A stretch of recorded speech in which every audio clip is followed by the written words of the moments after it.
ವಿಜೃಂಭಿಸಿದವ. ಸಹಸ್ರಾರು ವರ್ಷಗಳ ಸಾಧನೆಯ ಪಥದಲ್ಲಿ ನಡೆದು ಬಂದವನಿಗೆ ಇಂದು ಆತಂಕವೇ? ನಿರಾಕರಿಸುವ ಹಾಗೆ. ಯಾಕೆಂದರೆ ಪರಿಸ್ಥಿತಿ ಹಾಗೆ. ನನ್ನ ಸಾರ್ವಭೌಮತ್ವಕ್ಕೆ ಎದುರಾಗಿ ಸಾಮಾನ್ಯ ಮಾನವನಾದ ದಾಸರಥಿ ರಾಮನಿಂದ ಪಂಥಾಹ್ವಾನ ಬಂದಿದೆ.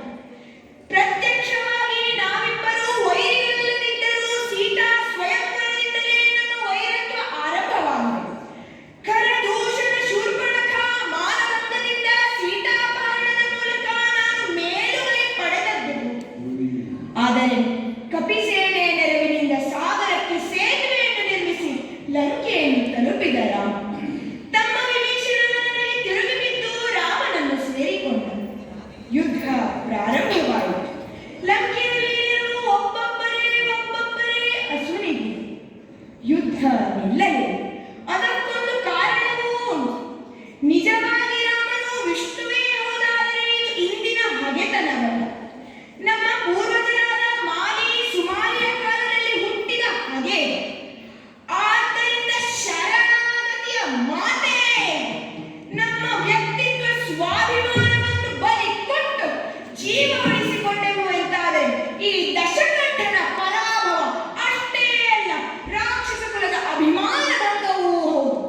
ಆದ್ದರಿಂದ ಈ ದಶಕಂಠ ಇಂದ್ರಿಯವನಲ್ಲ ಎಂದು ಬಹಿರಂಗವಾಗಿ ಸಾರುವುದಕ್ಕೆ ಸಭಾಸ್ಥಾನದಲ್ಲಿ ಕುಳಿತಿದ್ದೆ. ಇಂದಿನ ಯುದ್ಧದ ವರ್ತಮಾನ ನಿರೀಕ್ಷೆಯಲ್ಲಿದ್ದೇನೆ. ಯಾರಲ್ಲಿ? ಹೇಳಿ ಪ್ರಭು, ವಂದಿಸುತ್ತಾ ಇದ್ದೇನೆ. ಖಳಪುಲೋತ್ತಮ. ಚಿತ್ತರಿಸು ಖಳಪುಲೋತ್ತಮ ಸಾರ್ವಭೌಮ. ಚಿತ್ತರಿಸು ಖಳಪುಲೋತ್ತಮ ಸಾರ್ವಭೌಮ. ರಣೋತ್ಪಾದಗಳನ್ನು ಶೀಘ್ರದಲ್ಲಿ ಭಕ್ತಿಯಾಗಿರುವ ದನಗಳು ನಮ್ಮ ಮೂಲಗಳ ವ್ಯಕ್ತಿಸಲ್ಲ ದಶಗಳಲ್ಲಿ.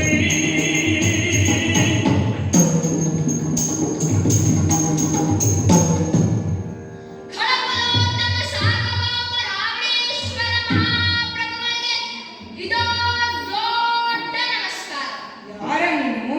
ಸ್ವಾಮಿ, ಸಮರಾಂಗಣದ ವಿದ್ಯಮಾನಗಳನ್ನು ನಿಮ್ಮಲ್ಲಿ ನಿವೇದಿಸಿಕೊಳ್ಳುವುದಕ್ಕೆ ಬಂದವನಿದ್ದೆ. ಹೋಯಿತು ಸ್ವಾಮಿ, ನಮ್ಮದು ಎಲ್ಲ ಹೋಯಿತು. ಮಂಗಗಳ ಕಾಟದಿಂದ ಎಲ್ಲ ಹೋಯಿತು. ಏನೂ ಉಳಿಯುವ ಹಾಗೆ ಕಾಣುವುದಿಲ್ಲ. ಪ್ರಭು, ಹೀಗೆ ಆದರೆ ಮುಂದಿನ ಜೀವನ ಹೇಗೆ ಎಂಬ ಚಿಂತೆ ಕಾಡ್ತಾ ಉಂಟು.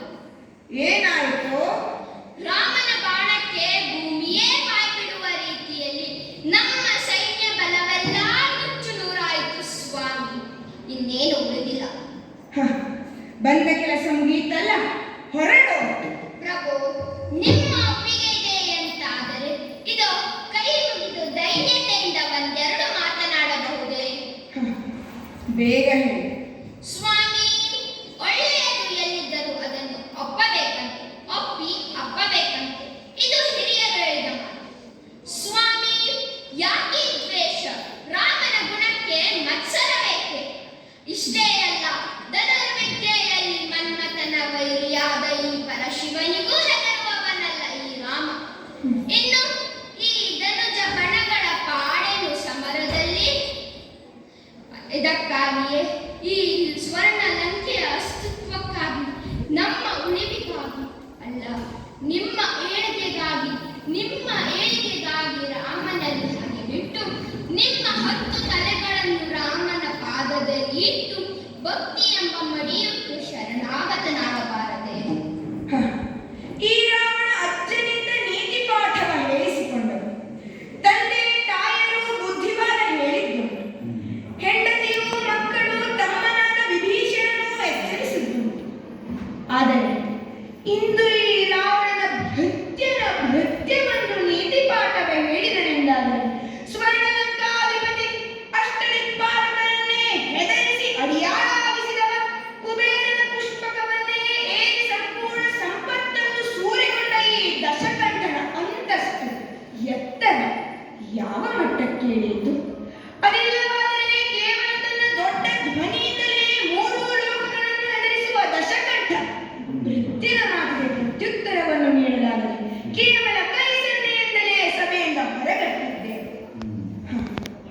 ಅಂತರಂಗದಲ್ಲಿ ಮಡಗಿ ಬಳಲುತ್ತಾ ಇರುತ್ತಾಳೆ. ಅವಳ ಅಂತರಂಗವನ್ನು ಸೇರುತ್ತೇನೆ. ಅಯ್ಯೋ ಹರನೇ, ಹರನೇ ಶಂಕರ ಪಾರ್ವತಿ ವರನೇ ಮುಂದೆ ಗೈಯಲಿ ತುರಗಳು ರಕ್ಕಸ ಸೇನೆಯು ಬರಿದಾಯಿತೆ ಶಿವನೇ. ತುರಗಳು ರಕ್ಕಸ ಸೇನೆಯು ಬರಿದಾಯಿತೆ ಶಿವನೇ. ತುಂಗಬಲಾನ್ವಿತ ಸಚಿವರನ್ನಂಗವನೆಯ ಭಟರೆಲ್ಲರೋ ತುಂಗಬಲಾನ್ವಿತ ಸಚಿವರನ್ನಂಗವನೆಯ ಭಟರೆಲ್ಲರೋ ಸಂಗದೊಳು ಮಡಿದರು ಪರಿಮಂಗದಳು ಕಾದಿ. ಅಯ್ಯೋ ಹರನೇ, ಪಾರ್ವತಿವರನೇ, ಯಾಕೆ ಹೀಗಾಯಿತು? ರಾಕ್ಷಸ ಕುಲದ ಉತ್ಥಾನಕ್ಕಾಗಿ ಸಾಯಂಕಾಲ ಹೊತ್ತಿಗೆ ಗಂಡನಲ್ಲಿ ಪುತ್ರ ಭಿಕ್ಷೆಯನ್ನು ಬೇಡಿದವಳು ನನ್ನ ಹೆತ್ತದ್ದು. ಆಗ ಅದೇ ನನ್ನ ಧ್ಯೇಯವಾಗಿತ್ತು. ಆದರೆ ಈಗ ಇದೇ ರಾವಣನಿಂದ ರಾಕ್ಷಸ ಕುಲದ ಅವನತಿ ಎಂದು ಜನರಾಡಿಕೊಳ್ಳುತ್ತಿದ್ದಾರೆ. ಎಡವಿದ್ದೆಲ್ಲಿ ನಾನು? ಪ್ರೀತಿಯ ತಂಗಿ ಶೂರ್ಪಣಖಿಯ ಮಾತಿಗೆ ಮರುಳನಾಗಿ ಸೀತೆಯನ್ನು ತರಲು ಖರದೂಷಣರನ್ನು ಕಳುಹಿ ಅದರ ಬೆನ್ನಲ್ಲೇ 10,000 ಸೈನಿಕರು ಹತರಾದಾಗಲೇ ಅರಿತುಕೊಂಡರು. ಆದರೆ ಸೀತೆಯ ಸೌಂದರ್ಯದ ವರ್ಣನೆಯ ಮಾತನ್ನು ಕೇಳಿ ಹುಚ್ಚು ಹಿಡಿದವನಾಗಿ ಅಪಹರಿಸಿದೆ. ಈಗ ಅದೇ ಸೀತೆ ಮುಳುವಾದಳಲ್ಲ. ಅಲ್ಲ ಅಲ್ಲ, ಕುಬೇರನ ಪುಷ್ಪಕ ವಿಮಾನವನ್ನು ಏರಿ ಹೊರಟಾಗ ಅಡ್ಡವಿದ್ದ ಕೈಲಾಸ ಪರ್ವತವನ್ನೇ ಬದಿಗಿರಿಸಲು ಹೋದಾಗ ನಂದಿ ಅಪಹಾಸ್ಯ ಮಾಡಿದ್ದಕ್ಕಾಗಿ ನೀಡಿದ ಶಾಪದ ಪರಿಣಾಮ. ಕಪಿಮುಖದವರಿಂದಲೇ ನಿನ್ನ ನಾಶವೆಂದು. ಅಯ್ಯೋ ಇಬ್ಬಂಗಗಳೊಡನೆ ಕಾಲಾಡಿ ಧೀರ ವೀರ ಭಟರೆಲ್ಲ ಸುನೀಗಿದರು. ಶಂಕರನೇ ಸ್ಮರಿಸಿದ ಕಾಲಕ್ಕೆ ದಿವ್ಯ ಸಾನ್ನಿಧ್ಯವನ್ನಿತ್ತು ದರ್ಶನ ಕೊಡುತ್ತಿದ್ದ ಪಾರ್ವತೀಶ. ಆಗ ಅಷ್ಟಿತ್ತು ಈ ರಾವಣನ ವರ್ಚಸ್ಸು. ಯಾಕೆ ಹೀಗಾಗಿ ಹೋಯಿತು? ಮುಂದೇನು ಮಾಡುವುದು ಎಂದು ಯೋಚಿಸುತ್ತಾ ಹೆಂಡತಿಯ ಅಂತಃಪುರವನ್ನು ಸೇರಿದ್ದೆ. ಕೆಲವರಿಗೆ ರಾವಣನ 10 ತಲೆಗಳು ಮಾತ್ರ ಕಾಣುತ್ತವೆ, ಇನ್ನು ಕೆಲವರಿಗೆ 20 ಕೈಗಳು ಕಾಣಬಹುದು, ಮತ್ತುಳಿದವರಿಗೆ ಸುಂದರ ರೂಪ ಕಾಣಬಹುದು, ಕ್ರೂರ ವರ್ತನೆ ತೋರಬಹುದು. ಆದರೆ ಅವನಲ್ಲಿಯೂ ಒಂದು ಆರ್ದ್ರ ಹೃದಯ ಉಂಟೆಂದು ಕಂಡವಳು ಈ ಮಂಡೋದರಿ. ಯುದ್ಧದ ಪರಿಗಳನ್ನು ಕೇಳಿ ಅಲ್ಲವೇ ಇದು ಕೂಡ ನಮ್ಮವರಿಗೆ ಇರಲಿ, ಅವರನ್ನೇ ಮಾತಾಡಿಸ್ತೀನಿ. ಪ್ರಾಣಕಾಂತ, ಚಿಂತಿಸುವುದಾದಕ್ಕಿಂತೂ ಪ್ರಾಣಕಾಂತ ಬಲವಂತ ನಿನಗಾದುದೇನು ಪ್ರಾಣಕಾಂತ.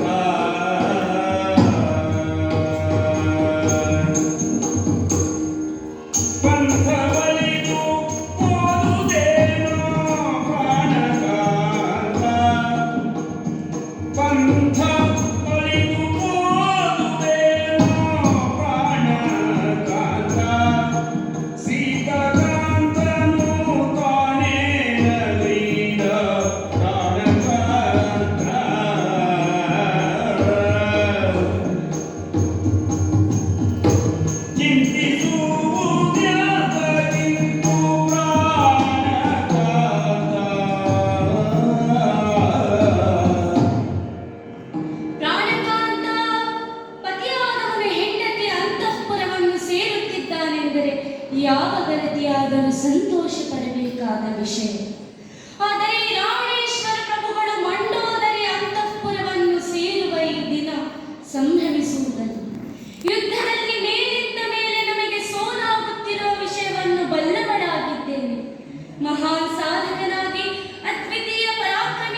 ಸಂಕಲ್ಪ ಎಂದು ತಳ್ಳಿ ಹಾಕಬಹುದೇ?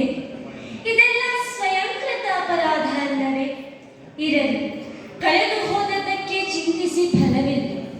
ಸ್ವಾಮಿ ಬನ್ನಿ, ಇದೋ ನನ್ನ ಸೆರೆಗಂಚಿನಿಂದ ಕಣ್ಣೀರನ್ನು ಒರೆಸುತ್ತಿದ್ದೇನೆ, ಸಮಾಧಾನ ಮಾಡಿಕೊಳ್ಳು. ಇಷ್ಟು ದಿವಸ ಇಲ್ಲದ ಭಾವೋದ್ವೇಗ ಈಗ ಯಾಕೆ ಸ್ವಾಮಿ? ಹೌದು, ನಾವು ಬಹಳಷ್ಟನ್ನು ಕಳೆದುಕೊಂಡಿದ್ದು ನಿಜ, ಆದರೆ ಇನ್ನುಳಿದವನ್ನಾದರೂ ಉಳಿಸಿಕೊಳ್ಳುವುದು ಬೇಡವೇ ಸ್ವಾಮಿ? ಸ್ವಾಮಿ ವೈಕುಂಠದಿಂದ ಬಂದವನಾದ್ದರಿಂದ ನಾರಾಯಣವೆಂದು ತಿಳಿಯುವುದೂ ಬೇಡ, ದೇವತೆಗಳ ಸಹಾಯಕನಾಗಿ ಬಂದವನಾದ್ದರಿಂದ ಶ್ರೀಹರಿ ಎಂದು ಒಪ್ಪುವುದೂ ಬೇಡ, ಲಕ್ಷ್ಮೀ ಸದೃಶನಾದ ಸೀತಾಪತಿಯಾದ ರಾಮನನ್ನು ಲಕ್ಷ್ಮೀಕಾಂತನೆಂದು ಮನ್ನಿಸುವುದೂ ಬೇಡ. ಆದರೆ ನಮ್ಮ ಅಸ್ತಿತ್ವ ಇರುವುದು ರಾಮನಲ್ಲಿ ಅಂತ ನಿಮ್ಮ ಅನುಭವಕ್ಕೆ ಬಂದದ್ದು ಹೌದಾದರೆ ಈಗಲಾದರೂ ಮಣಿಯಬಾರದೆ ಸ್ವಾಮಿ? ಮಂಡೋದರಿ, ಚತುರಂಗ ಸೇನೆ ನಾಶವಾಯಿತು ಎಂದಲ್ಲ ಮಂಡೋದರಿ. ಚತುರಂಗ ಸೇನೆಗಾಗಿ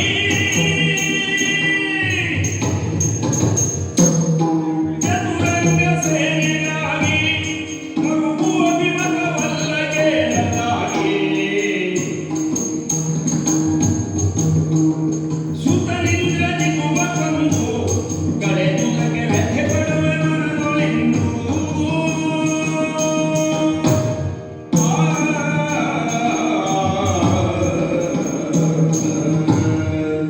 ಮಂಡೋದರಿ, ಈ ದುಃಖ ಅಥವಾ ವ್ಯಥೆ ಯುದ್ಧದಲ್ಲಿ ನಮ್ಮ ಬಲ ಕಡಿಮೆ ಮಾಡುತ್ತದೆ ಎಂದಲ್ಲ, ಆದರೆ ನನ್ನನ್ನು ಪುತ್ತೆಂಬ ನರಕದಿಂದ ಉದ್ಧರಿಸಲು ನಿನ್ನ ಗರ್ಭದಲ್ಲಿ ಉದಯಿಸಿ ನನ್ನನ್ನು ಅಪ್ಪನಾಗಿಸಿದ ಮಗ ಇಂದ್ರಜಿತ್ತು ಸಮರದಿ ಮಡಿದು ಹೋದನೆ ಮಂಡೋದರಿ, ಮಡಿದು ಹೋದನೆ.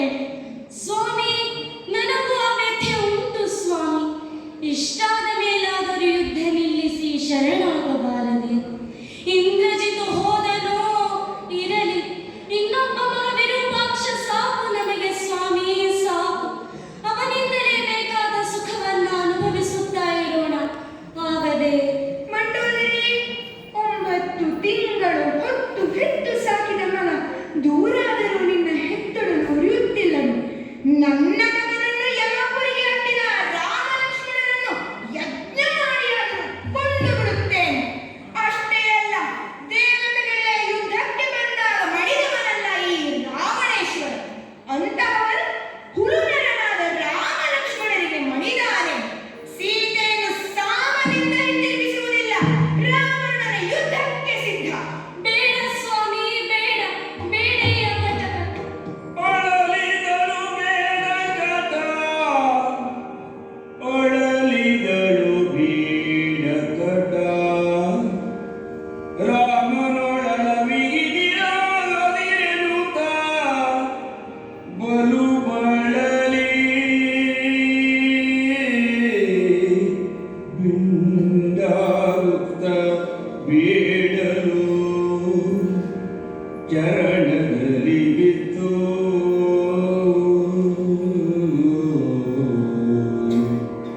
ಚರಣದಲ್ಲಿ ಬಿದ್ದು ಬಳಿಕ ಕಳ ತಿಳಿದನು ಪತಿವ್ರತಲನೆ ಇವಳೆಂದೆನು ಕಮನದಲ್ಲಿ ಒಲಿದು ಮಾತಾಡಿಸಿದ ರಾವಣನಧಿಕ ವಿನಯದಲ್ಲಿ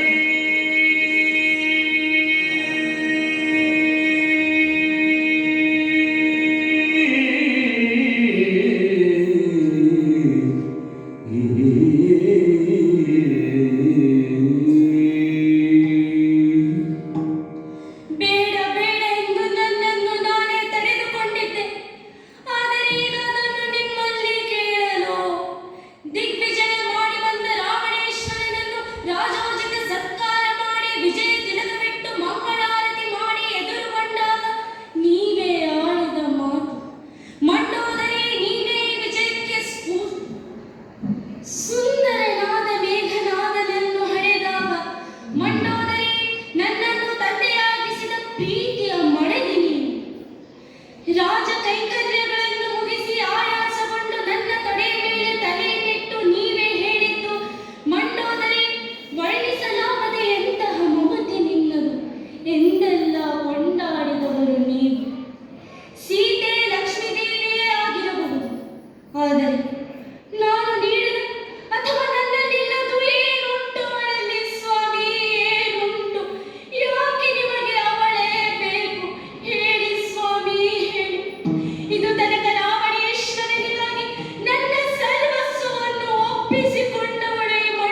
ಯಾಕೆ ಬರಲಿಲ್ಲ?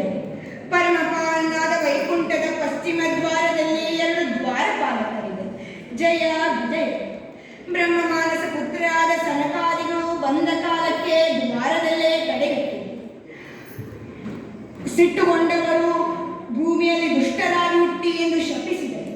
ಶ್ರೀಹರಿಯಲ್ಲಿ ಬೇಡಿಕೊಂಡ ಕಾಲಕ್ಕೆ 7 ಜನ್ಮ ಸಜ್ಜನರಾಗಿ ಹುಟ್ಟುತ್ತೀರೋ ಅಥವಾ 3 ಜನ್ಮ ದುರಾಚಾರಿಗಳಾಗಿ ಶ್ರೀಹರಿಯ ವಿರೋಧಿಗಳಾಗಿ ಅವನಿಂದಲೇ ಹತರಾಗಿ ವೈಕುಂಠ ಸೇರುತ್ತೀರೋ ಎಂದು ಆಕೆ ಯಾವುದು ಗೊತ್ತು? ಕೇವಲ 7 ಹಾಗೂ 3ರ ವ್ಯತ್ಯಾಸವನ್ನು ಮಾತ್ರ ಗಮನಿಸಿ 3ನ್ನೇ ಆಯ್ದುಕೊಂಡರು. ಆದರೆ ಯಾವ ಜನ್ಮಕ್ಕೆ ಎಷ್ಟು ಆಯುಷ್ಯವೆಂದು ಸನಕಾದಿಗಳು ಹೇಳಲಿಲ್ಲ, ಶ್ರೀಹರಿಯು ಹೇಳಲಿಲ್ಲ. ಭಗವತ್ ಸಂಕಲ್ಪವು ಹಾಗೆ. ಅವನ ಅವತಾರಕ್ಕಾಗಿ ಒಂದು ಮಾರ್ಗ ಬೇಕಿತ್ತು. ಹಾಗಾಗಿ ಅವನ ವಿರೋಧಿಗಳಾಗಿ ಅಲ್ಲ, ಅವನ ಸಹಾಯಕರಾಗಿ ಬಂದರು. ಸ್ವಾಮಿ, ನೀವು ಹೇಳುತ್ತಿರುವುದೇನು? ಭಗವಂತ ಅವತಾರ ಏನೇನೋ ಹೇಳ್ತಾ ಇದ್ದೀರಿ. ಮಂಡೋದರಿ, ಅವರಲ್ಲಿ ಜಯನೆಂಬುವನೇ ನಾನು. ತಮ್ಮ ಕುಂಭಕರ್ಣನೇ ವಿಜಯ. ಹಿಂದೆ ಹಿರಣ್ಯಾಕ್ಷ ಹಿರಣ್ಯಕಶಿಪುಗಳಾಗಿ ಜನಿಸಿದ್ದರು. ಈಗ ರಾಮನಾಗಿ ಬಂದವನೇ ನಾರಾಯಣ. ನಮ್ಮನ್ನು 2ನೇ ಜನ್ಮದಿಂದ ದಾಟಿಸಿ ಉದ್ಧರಿಸಲು ಬಂದವನಿಗೆ ಶರಣಾಗತನಾಗಲಿ ಹೇಗೆ ಮಂಡೋದರಿ? ಆಯುಷ್ಯ ಇನ್ನೂ ದೀರ್ಘವಾಗುವುದಿಲ್ಲವೇ? ಆದ್ದರಿಂದ ರಾವಣನ ಯುದ್ಧ ಅನಿವಾರ್ಯ. ಭಗವತ್ ಸಂಕಲ್ಪವು ಹಾಗೆ ಪೂರ್ವ ನಿರ್ಧಾರವಾಗದು.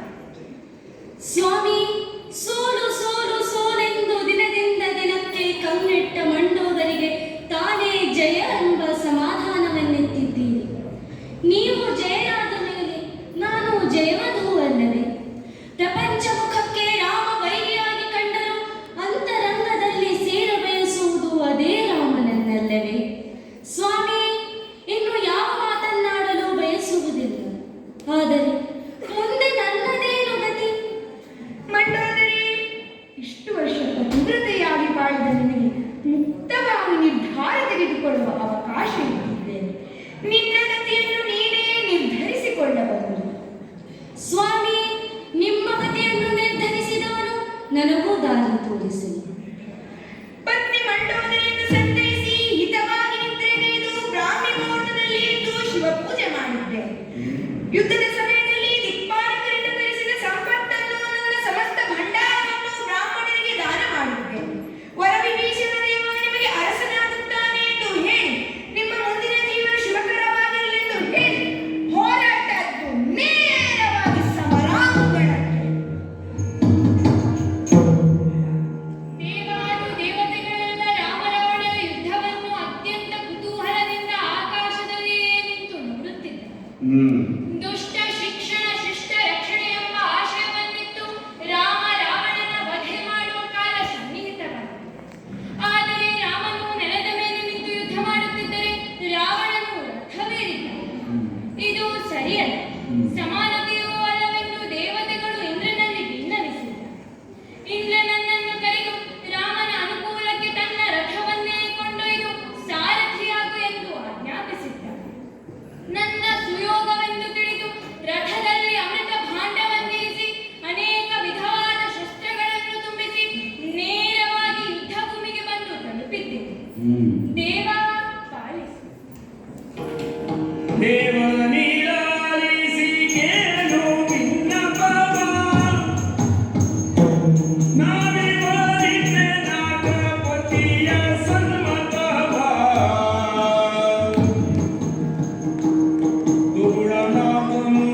ರಥ ಸಹಿತನಾಗಿ ಬಂದವ ನೀನು ಯಾರು?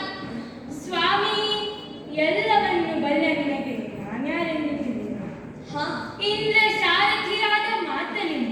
ಓಹೋ, ಇದು ನಿನ್ನ ಅನುಕೂಲಕ್ಕಾಗಿ ಆಯುಧಗಳನ್ನು ಅಮೃತ ಕಲಶವನ್ನು ಹೊತ್ತ ರಥವನ್ನು ದೇವತೆಗಳು ಕಳುಹಿಸಿದ್ದಾರೆ. ಹಾ, ಅದನ್ನೇರಿ ರಾವಣ ಸಂಹಾರ ಮಾಡು. ಮಾತಲಿ ನಾನೊಲ್ಲೆ. ಮಾತಲಿಯ ನಾನಲ್ಲೇ ನೀ ಪುರುಹೂತ ಕಳುಹಿದ ಧನುಷರಗಳ ವರೂತ ಸಹವರ ಹಂಗಿ ಒಳಗಾಗುವನು ತಾನಲ್ಲ.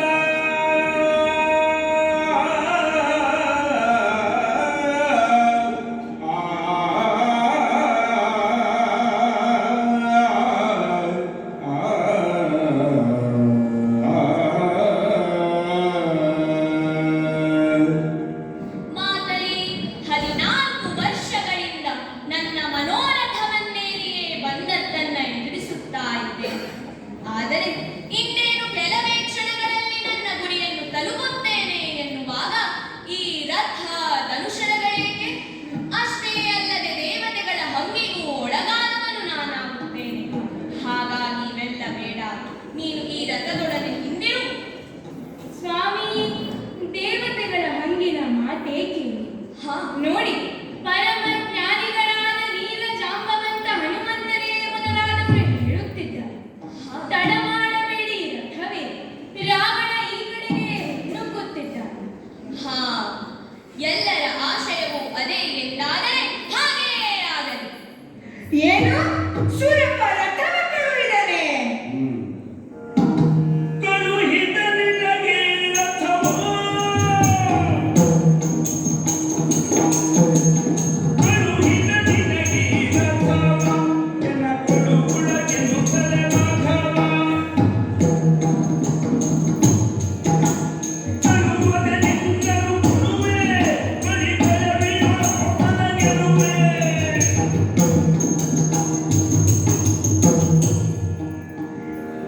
ಇಷ್ಟು ಹೊತ್ತು ಕಾದಾಡಿ ಇನ್ನು ಈ ರಾವಣನನ್ನು ಸೋಲಿಸುವುದು ಅಸಾಧ್ಯವೆಂದಾದ ದೇವತೆಗಳೇ ಈ ರಥವ ಕಳುಹಿದ್ದಾರೆ. ಎಲ್ಲಿಗೆ ಹೋಯಿತು ನಿನ್ನ ಆದರ್ಶ ರಾಮ? ಏನು ನಿನ್ನ ಅಯೋಧ್ಯೆಯಲ್ಲಿ ರಥವಿಲ್ಲವೋ? ಯಾವ ವಸ್ತುವು ಬೇಡವೆಂದು ಕಾಡಿಗೆ ಹೊರಟು ಬಂದವನಿಗೆ ಬೇಕೆನಿಸುತ್ತದೆ ಅಲ್ಲವೋ? ಜೀವ ಭಯ ಎಲ್ಲ ಆದರ್ಶವನ್ನು ನಾಶ ಮಾಡುತ್ತಿದೆ. ಇದು ರಾವಣನಿಗೆ ಸಿಕ್ಕ ಜಯ ಅಲ್ಲವೇ? ಇನ್ನು ಭೌತಿಕವಾದ ಜಯ ಬಹಳ ದೂರವಿಲ್ಲ. ಏನು ನಮ್ಮನ್ನು ಕೇಳುತ್ತೀಯೋ? ಈ ರಾಮನಿಗೆ ಅಯೋಧ್ಯೆಯಿಂದ ರಥ ತರಿಸುವುದು ದೊಡ್ಡ ಕೆಲಸವಲ್ಲ. ಸುರಪನ ರಥವೇನಿದ್ದೇಕೆ? ನಾನು ನಿನ್ನ ಹಾಗೆ ಮಂತ್ರಿ ಮುಖ್ಯರ ಅಥವಾ ಅನುವರ್ತಿಗಳ ಮಾತನ್ನ ಧಿಕ್ಕರಿಸುವವನಲ್ಲ. ಬದಲಾಗಿ ಅವರ ಆಶಯವನ್ನ ಪೂರೈಸುವುದಕ್ಕಾಗಿ ರಥವೇರಿದ್ದೇನೆ ಅಷ್ಟೇ. ಇಷ್ಟರಲ್ಲಿಯೇ ನಿನ್ನನ್ನ 3 ಬಾರಿ ಹಿಮ್ಮೆಟ್ಟಿಸಿದ್ದೇನೆ, ನೆನಪಿಸಿಕೋ. ರಾಮ, ಮೂರನೇ ಬಾರು ನಿನ್ನೆದುರಿಗೆ ಬಂದು ನಿಂತಿದ್ದೇನೆ. ನೀನೇನು ನಿನ್ನ ಪೂರ್ವಜನಾದ ಅರಣ್ಯದ ಯುದ್ಧಾಕಾಂಕ್ಷಿಯಾಗಿರೋದು. ಅವನ ಜುಟ್ಟು ಹಿಡಿದು ಕುತ್ತಿಗೆ ಕತ್ತರಿಸಿದ್ದೇನೆ. ಇನ್ನು ನೀನು ಯಾವ ಲೆಕ್ಕ?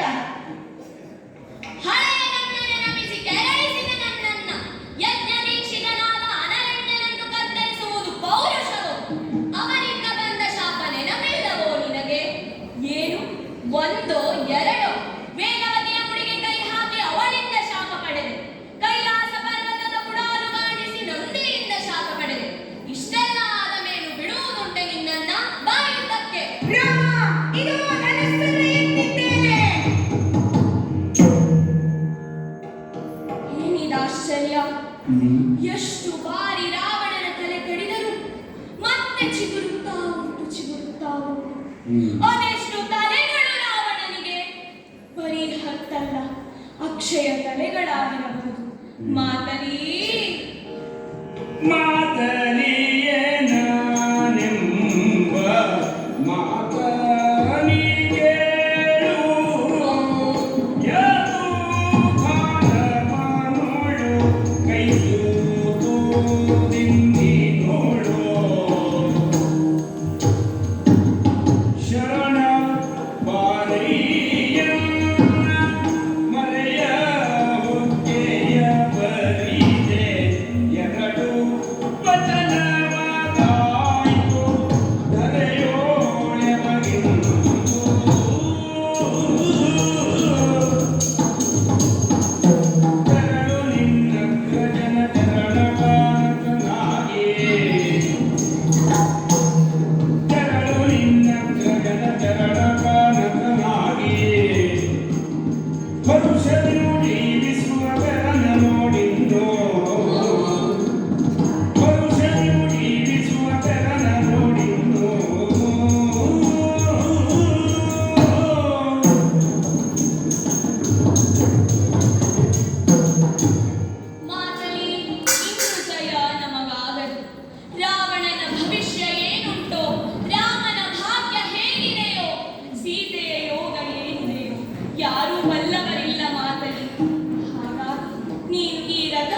ಸ್ವಾಮಿ ಧನ್ಯನಾದ. ಕಂಡನು ದಶವದನ ಕೋದಂಡ ರಾಮನ ಕಂಡನು ದಶವದನ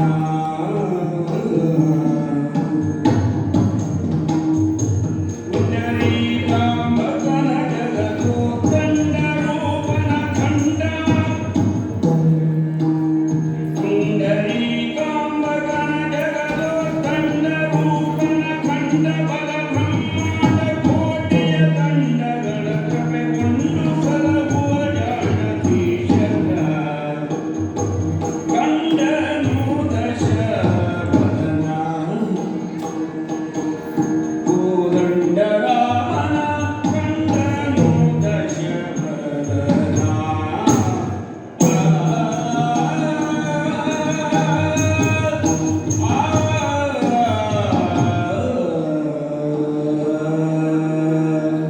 ಇದೆಲ್ಲವೂ ರಾವಣನ ಅಹೋಭಾಗ್ಯ.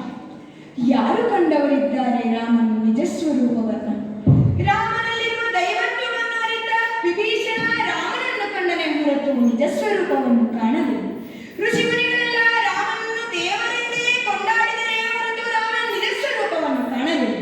ಆದರೆ ಈ ದಶಕಂಠ ಎಂದು ರಾಮನ ನಿಜ ಸ್ವರೂಪವನ್ನು ಕಂಡ. ರಾಮ, ನೀನೇ ಮತ್ಸ್ಯ, ನೀನೇ ಕೂರ್ಮ, ನೀನೇ ವರಾಹ, ನೀನೇ ನಾರಸಿಂಹ, ನೀನೇ ಪರಶುರಾಮ. ಈ ಪರಮ ಸತ್ಯವನ್ನು ಅರಿತ ನಾನೇ ಧನ್ಯ ರಾಮ, ನಾನೇ ಧನ್ಯ. ಇಂದು ನನ್ನಲ್ಲಿ ಯಾವ ಆಸೆಯೂ ಉಳಿದಿಲ್ಲ. ನಿನ್ನೊಡನೆ ಹೋರಾಡಿ ದಿವ್ಯ ಸಾನ್ನಿಧ್ಯವನ್ನು ಸೇರುತ್ತೇನೆ. ಇಷ್ಟಾದರೂ ರಾವಣ ತನ್ನ ನಿಲುವನ್ನ ಬದಲಿಸಲಿಲ್ಲ. ಯುದ್ಧ ಮಾಡೇ ಸಿದ್ಧ ಎಂಬುದಾಗಿ ಹೇಳುತ್ತಿದ್ದಾರೆ. ಶಿರ ಕಡಿಯುವುದರಿಂದ ಅವನ ಅವನತಿಯಾಗಲಿದ್ದಾಗ ವಿಭೀಷಣ ಹೇಳಿದ ಮಾತು. ಹಿಂದೊಮ್ಮೆ ಸೊಕ್ಕೇರಿದ ರಾವಣ ಜಂಬೀರ ಫಲವನ್ನ ತಿಂದು ನಂದಿಯ ಕಡೆ ಎಸೆದಿದ್ದನಂತೆ. ಕೋಪಗೊಂಡ ನಂದಿ, ಆ ಫಲದಿಂದಾಗಿ ನಿನ್ನ ಎದೆಯ ಭಾಗಕ್ಕೆ ಯಾವಾಗ ಘಾಸಿಗೊಳ್ಳುತ್ತಿದೆಯೋ ಆಗಲೇ ನಿನ್ನ ಮರಣ ಎಂದು ಶಪಿಸಿದ್ದನಂತೆ. ಆದ್ದರಿಂದ ಇದೋ ಕೋದಂಡವನ್ನು ಎತ್ತಿದ್ದೇನೆ.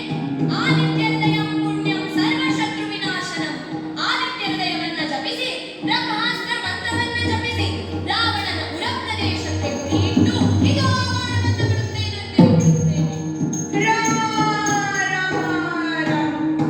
ಶರದಿಯದರು ಬಿಡುವ ರಾವಣ ತರಹರಿಸಿ ಮೂರನೆಯ ಜನ್ಮಕ್ಕೆ ತೆರಳಲಿದ್ದನು.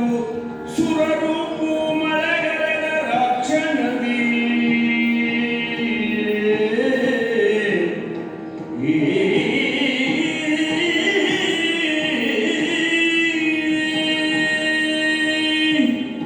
ಶರಹತಿಗೆ ಧನುವ ತ್ಯಜಿಸಿದ ರಾವಣ ತನ್ನ ಮೂರನೆಯ ಜನ್ಮಕ್ಕೆ ತೆರಳಿದ. ಸುರರೆಲ್ಲರೂ ಪುಷ್ಪವೃಷ್ಟಿಯನ್ನ ಗೈಯುತ್ತಿದ್ದಾರೆ. ಎಲ್ಲರಿಗೂ ಸನ್ಮಂಗಲವಾಗಲಿ.